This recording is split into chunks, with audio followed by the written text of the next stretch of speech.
에스겔 말씀도 꽤 깁니다. 48장까지 이루어져 있는데 이런 선지서를 읽을 때, 예언서를 읽을 때 이 전체적인 말씀이 이야기하고 있는 맥락을 잘 유지해가는 게 중요하겠다고 싶습니다. 너희가 비로소 나를 알게 될 것이다. 이 표현이 제가 이렇게 생것만 해도 수십 번이 나와요. 그래서 하나님께서 이러이러한 일들에 대해서 예언하시고 또 너희에게 이런 심판이 있을 것이다라고 이야기하신 이후에 그런 일들에 대한 혹은 그렇게 말씀하시는 이유에 대해서 계속 후렴부처럼 계속 이야기하시며 강조하시는 것이 무엇이냐면 이런 일이 있고 나서야 너희들이 내가 주인 줄 알게 될 것이다. 이런 일이 있고 나서야 너희들이 이 모든 일을 하는 것이 나 하나님인 줄 알게 될 것이다. 이렇게 말씀하세요. 그러니까 그런 중심을 가지고 하나님께서 심판하실 때에도 하나님께서 회복에 대해서 말씀하실 때에도 우리가 그것이 어디를 지향하고 있는지 그 목적을 명확하게 아는 것이 중요하겠다고 싶고 또 전체에서 어떤 이야기를 하고 있는지를 잘 기억하고 있는 것이 한 절 두 절을 보니까 어떤 때는 극단적인 심판에 대해서 어떤 때는 갑자기 나아진다고 이야기하는 회복에 대해서 말씀하실 때에도 이 말씀이 우리에게 정확하게 알게 하시는 지시하게 하시는 그런 말씀을 우리가 중심으로 깨닫는다라고 싶습니다. 1장서부터 3장까지 말씀은 에스겔을 선지자로 부르시고 저를 파수꾼으로 부르셨던 이야기가 쭉 진행이 됩니다. 4장서부터 24장까지 말씀은 유다에 대해서 예언해야 되는 이야기가 나오는데 유배하게 될 것이다. 다시 말해서 포로로 잡혀가게 될 것이다. 이런 이야기에 대해서 4장에서부터 24장까지 크게 이야기를 나누고 있습니다. 그러니까 내용들이 너희들이 여기를 떠나게 될 것이고 잡혀가게 될 것이고 어떤 전쟁이 있을 것이고 누가 그렇게 될 것이고 그것과 관련된 예언들이 쭉 이어지겠죠. 그러면서 이런 전체적인 맥락이 이루어지게 되는 것을 통해 너희들은 내가 하나님인 것을 알게 될 것이다라고 계속해서 이제 반복해서 강조하고 있는 점이 특별한 점입니다.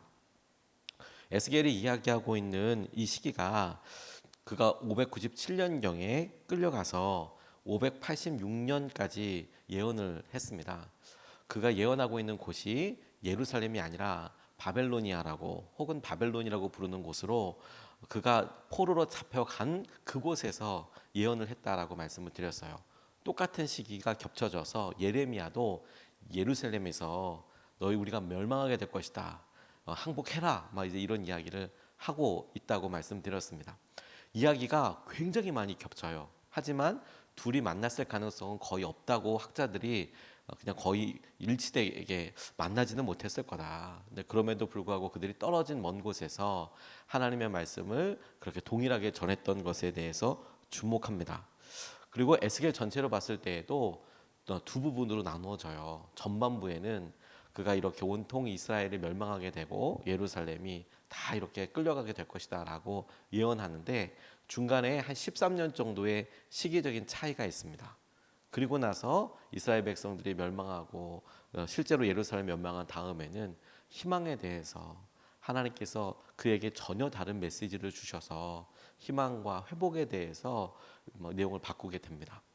다시 한번 여러분, 에스겔에서는 특별하게도 그래서 하나님이신 줄 알게 될 것이다라는 것이 중심이에요. 회복도, 심판도, 그들이 겪게 되는 고초도, 염려도 하나님인 줄 알게 될 것이다.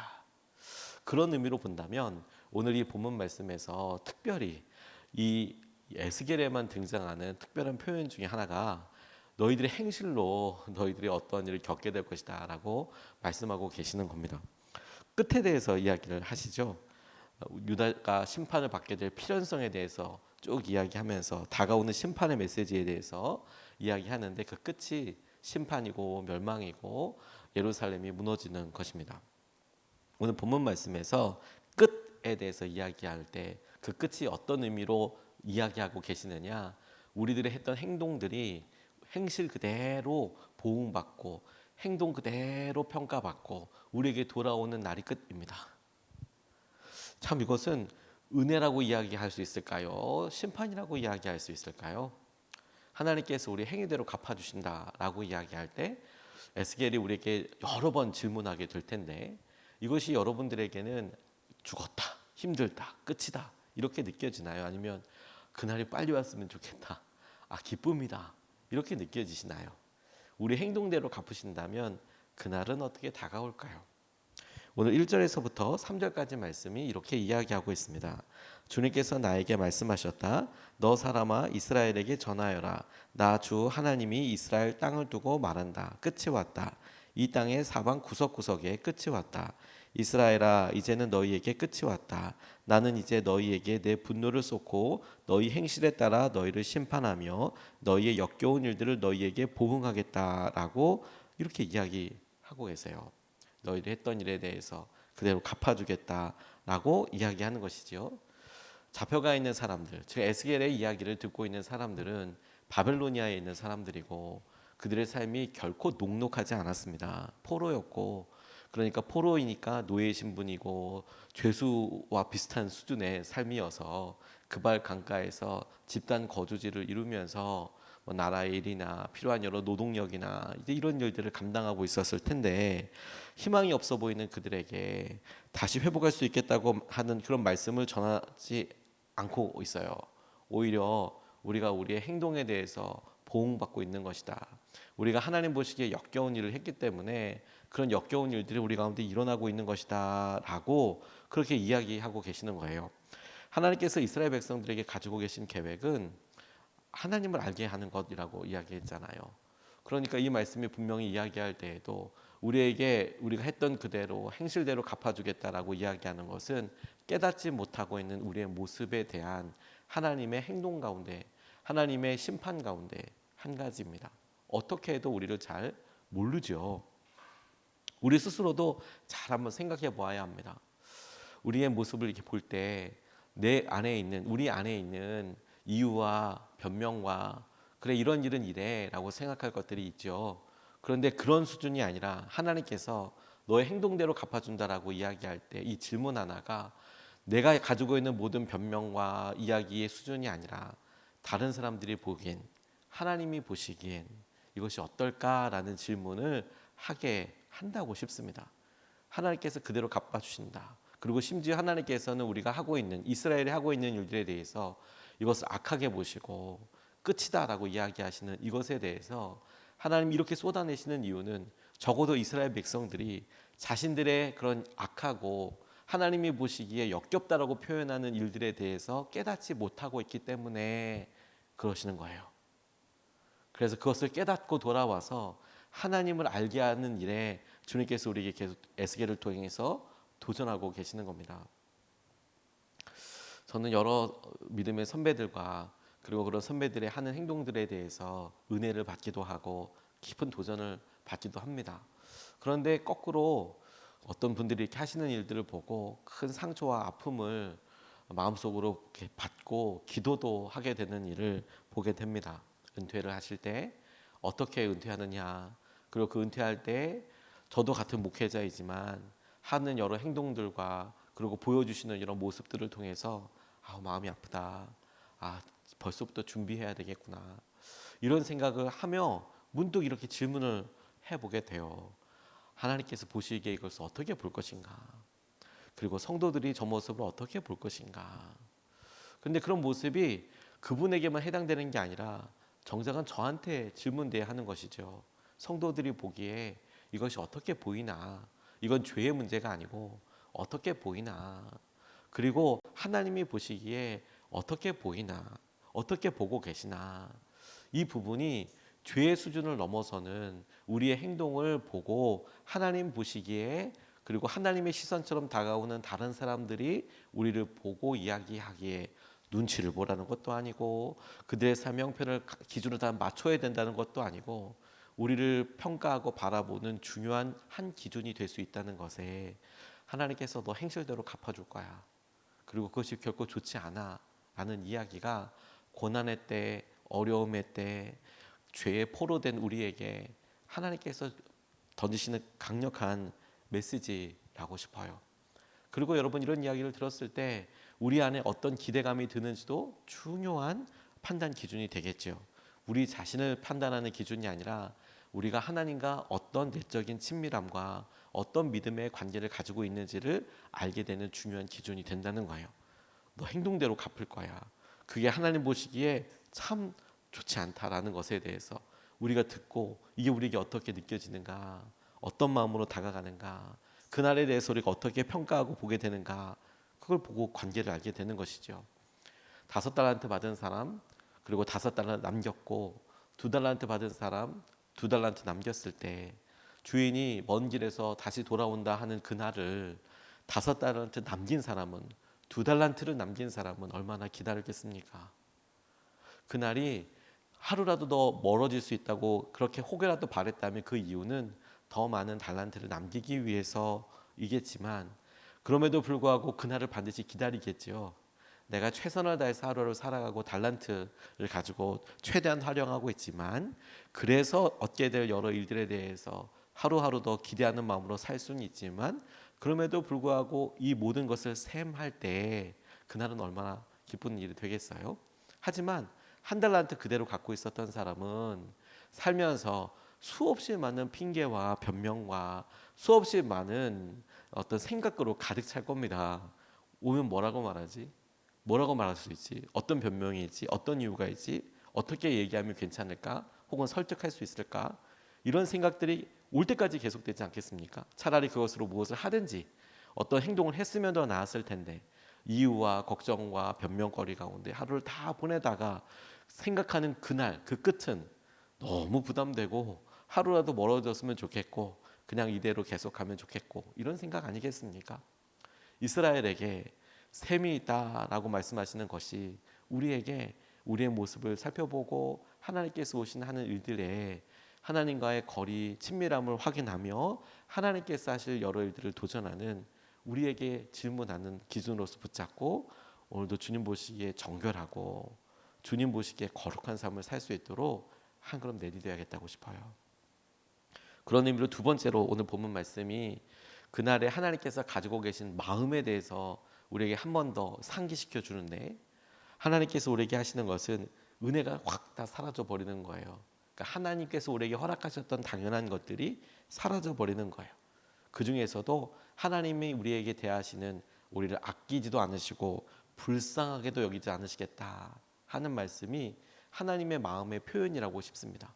평상시에 하나님이 우리를 보아주셨던 것은 우리를 사랑하셔서 아끼시고 우리를 불쌍히 여겨주셔서 측은히 여겨주셔서 해주셨던 모든 일들이 우리는 너무 당연하게 생각하고 그게 그렇지라고 생각하지만 싹 사라지고 나면 그러면 겪게 될 그것이다라고 이렇게 이야기하고 계시는 거예요. 그게 심판과 끝날에 있었던 결정적인 변화 중에 한 가지입니다. 하나님께서 우리 행실대로 갚아주시는데, 그럴 때 결정적으로 변화가 뭐냐면 그동안에는 은혜로 봐주시고 긍휼히 여겨주셔서 보였던 그게 싹 사라지고 그냥 맨 것 그대로 행동 그대로 남는다는 거죠. 4절에 보면 이렇게 나와 있습니다. 내가 너희를 아끼지도 않고 불쌍히 여기지도 않겠다. 오히려 나는 너희의 모든 행실에 따라 너희를 벌하여 역겨운 일들이 바로 너희의 한가운데서 벌어지게 하겠다. 그때야 비로소 내가 주인 줄 너희가 알게 될 것이다. 불쌍히 여기지도 않고 아끼지도 않고 그냥 행실을 그대로 하게 되고, 그리고 너희들 가운데 하나님께서 말씀하실 때에 역겨운 일들, 하나님께서 우리에게 벌하실 일들이 버젓이 드러난대요. 그러면 우리가 그 상황을 보고 야, 그냥 이게 당연해, 원래 이랬잖아, 이렇게 반응할 수 있겠고, 그런 상황을 보고 너무 참담하다, 어떻게 이런 일이 있을 수 있냐, 이렇게 두 가지 중에 하나로 반응할 수 있지 않겠습니까?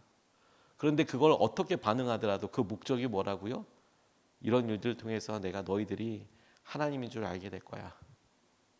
아니 하나님, 어떻게 이런 일이 일어날 수 있습니까? 참담하다 이렇게 생각하는 사람에게도, 그러니 너 이 일을 통해서 너희들이 두려워하고 하나님께서 말씀하신 대로 그런 역겹고 비참한 일들을 하게 되는 것을 통해 너희들이 하나님이 얼마나 소중하고 하나님이 어떤 분이신지 알게 될 거야. 뿐만 아니라 어떤 사람은 너무 무덤덤하고 먹먹하게 살아가다가 우리나라가 이렇게까지 됐어, 이런 일들까지 있을 수 있어, 이렇게 이야기하고 생각하다가 일어나는 끔찍한 일들을 통해서 하나님께서 계셔야 되지 않겠어? 하나님이 이걸 어떻게 생각하실까? 그리고 그런 이유들이 모아져서 하나님이 주님이신 것을, 비로소 내가 주인 줄 너희들이 알게 될 것이다, 하나님이 이런 일들을 가지고 계신다라는 것에 대해서 보게 될까 하는 거예요. 은혜가 사라지고 하나님이 우리를 불쌍히 여기지도 않으시고 아끼지도 않으실 때 일어나는 여러 일들이 하나님의 소중함과 은혜를 알게 되는 통로이게 되겠습니다. 이렇게까지 말씀하시는 이유는 너무 분명합니다. 우리를 깨닫게 하고 하나님께서 우리를 교육, 훈육하기 위해서이지요. 어느 날 하나님께서 우리에게 대하셨던 사랑과 긍휼이 확 사라져서 메마른 삶을 살게 되는 이유는 그분이 하나님이신 것을, 주님이신 것을 알게 하시기 위해서, 깨닫게 하기 위해서. 그리고 에스겔은 너무도 우리의 삶과 비슷하게 그걸 10번도 20번도 30번도 더 많이 우리에게 강조하시면서 한두 번이 아니라 모든 일들 통해서 새겨지도록 계속 이야기하지 않으면 너희들은 잊어버려. 그러니 너희들 보고 집중해. 하나님께서 하시는 일이야. 그리고 내가 주야. 너희를 다스리시는 주님이 나다. 그 사실을 우리가 마음으로 삶으로도 깊이 새길 수 있으면 좋겠습니다. 어느 판사님이 청소년 애들을 재판하는 것을 보았습니다. 방송에도 나오고 유명한 판사이시기도 하신데 장로님이시라고 하더라고요. 그런데 이분이 재판하는 그런 모습이 사뭇 달랐어요. 막 불호령이 떨어졌습니다. 일진 아이들을 이렇게 이야기를 하는데 얘가 했던 일, 우리가 어떤 드라마의 모티브가 되기도 했던 그런 사건들이 거기에 나오는데 아이를 어떻게 그냥 진짜 처절하게 괴롭혔는지 막 이런 이야기를 크게 이야기하면서 너희들이 막 그러면서 막 불호령을 떨어뜨려요. 근데 그 중에 되게 인상적이었던 게 뭐냐면 부모들은 우리 애가 그런 애가 아니라는 거예요. 우리 애가 일진이 아니라는 거예요. 우리 애도 다른 나쁜 아이들을 사귀어서 그렇게 됐다는 거예요. 근데 그런 이야기를 하니까 그 부모님한테 소리를 지르면서 막 혼내는 거예요. 애가 이렇게 했는데 그게 일진이 아니냐고. 애를 이렇게 때리고 막 이렇게 했는데 제가 묘사하기도 너무 끔찍할 만한 그런 모 영화에 나왔던 일들이 실제로 다 일어나는 그런 것들 막 이야기하면서 이렇게 하는데 애를 이렇게 괴롭히는데 부모라는 사람이 일진이 아니냐고. 그렇게 행동하는 사람을 일진이라고 이야기한다고 막 그러면서 막 재판정에서 막 불호령을 막 그렇게 하세요. 안 봐줄 거라고 그렇게 막 끝까지 몰아세우더라고요. 부모들에 대해서 그 아이들에 대해서 너희들 잘못한 것에 대해서 정말 무섭고 너희들이 벌에 이한 행동들에 대해서 법의 패들에서 대가와 이런 걸 다 치러야 된다고 너희들 미안하다고 해야 한다고 하면서 막 그 부모들에게 막 끝까지 닦아 세우죠. 근데 그 모습과 함께 나중에 그분이 따로 인터뷰하는 것에 대해서 이렇게 들었어요. 이런 말씀을 하시더라고요. 그렇게 어려움 가운데 있는 아이들을 이제 소년범이라고 이야기하는데 소년범에 대한 기본적인 전제가 훈육과 갱생이라는 거예요. 가르치는 거. 그러니까 이걸 벌해서 그냥 멸망하게 하는 게 목표가 아니라 훈육과 갱생, 다시 일어서게 하는 게 목표라는 거죠. 그래서 아이들한테 벌도 줘야 하고 필요하다면 따끔하게 혼도 내야 되고 하는 일인 거다.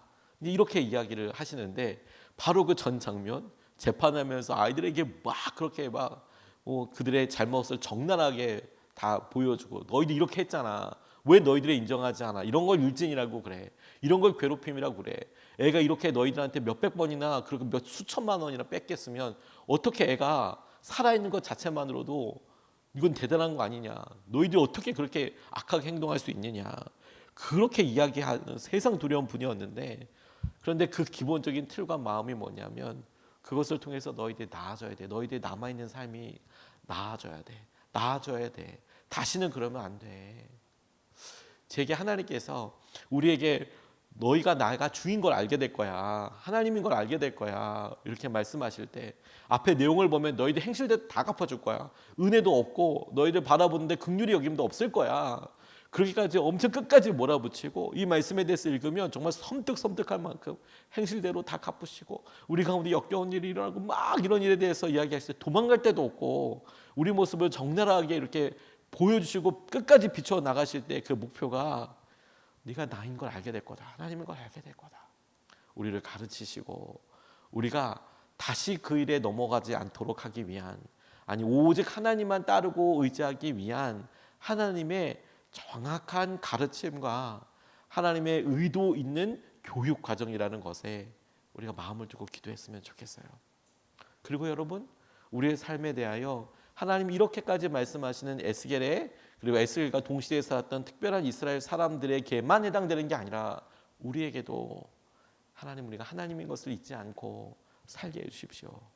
하나님의 은혜와 우리를 아끼시고 하나님 우리 긍휼히 여기시는 마음을 붙잡고 하나님 오늘도 그 주님을 닮아가게 주십시오. 하나님 보시기에 정결하고 거룩한 삶을 살 수 있도록 이끌어 주시고 인도하여 주십시오. 이렇게 오늘 하루 기도하면 좋겠습니다. 두 가지 말씀을 같이 나눴습니다. 그 끝에 대해서 이야기할 때 하나님께서 행실대로 우리를 갚으시고 보응하시는 때가 오게 될 겁니다. 은혜로 하나님께서 덮어주시고 하는 그날 우리가 보게 될 때 우리가 그 마지막을 준비하고 나아가면 좋겠습니다. 두 번째, 은혜가 사라지는 것이 심판이에요. 아끼지도 않고 불쌍히 여기지도 않으신답니다. 하나님께서 우리 행실을 보게 하실 때 그 마음에 우리가 준비되고 기도하는 마음으로 하나님 앞에 기도하고 나아가면 좋겠습니다. 이것을 붙잡고 두 번 나눠서 이 시간을 같이 함께 기도하겠습니다. 첫 번째로 하나님과 다시 만난 날을 기다리며 준비하는 삶을 살게 해주십시오. 이렇게 좀 같이 기도하고 싶어요. 하나님과 다시 만날 날을 기다립니다. 다시 오신다고 말씀하시고 주님께서 그날을 준비하라 이렇게 말씀하셨는데 하나님 이 날을 기다리며 준비하는 삶을 살게 해주십시오. 우리의 소욕과 우리의 원함대로가 아니라 주님이 말씀하신 대로 주님이 이끄시는 대로 우리의 마지막 날을 준비하게 하여 주십시오. 우리가 첫 번째로 같이 함께 기도하시겠습니다.